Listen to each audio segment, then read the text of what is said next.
yêu rất nhiều, hứa với em đi hết con đường, trọn đời bên nhau như lời hứa.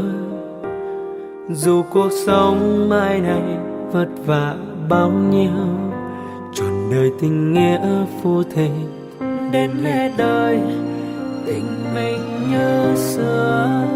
Cảm ơn em đã thương anh, thanh xuân này chỉ dành cho anh. Tình thương đó là tình phu thê, cả cuộc đời không ai thế ai. Hỡi người anh yêu thương, anh thương em là cả cuộc đời. Tình thương đó là tình hiểu thấu, cả đời này chỉ dành cho em.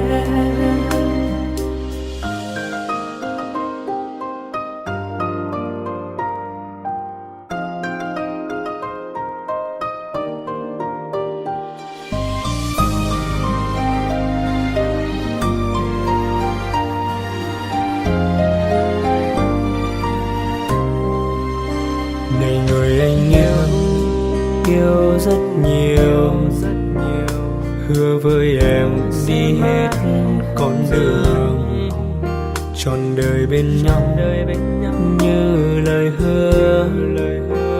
Dù cuộc sống mai này vất vả bao nhiêu, trọn đời tình nghĩa phu thề đến hết đời, tình mình như xưa.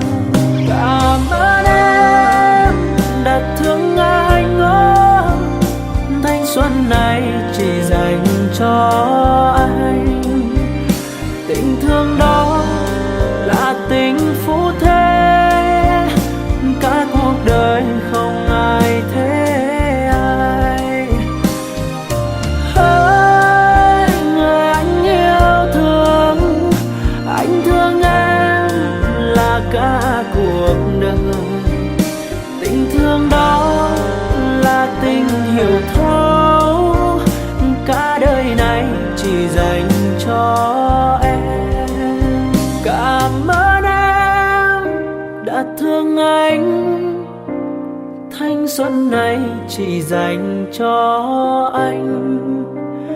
Tình thương đó là tình phu thê, cả cuộc đời không ai thế ai. Hỡi người anh yêu thương, anh thương em là cả cuộc đời. Tình thương đó là tình hiểu thấu, cả đời này chỉ dành cho em. Tình thương đó là tình hiểu thấu, cả đời này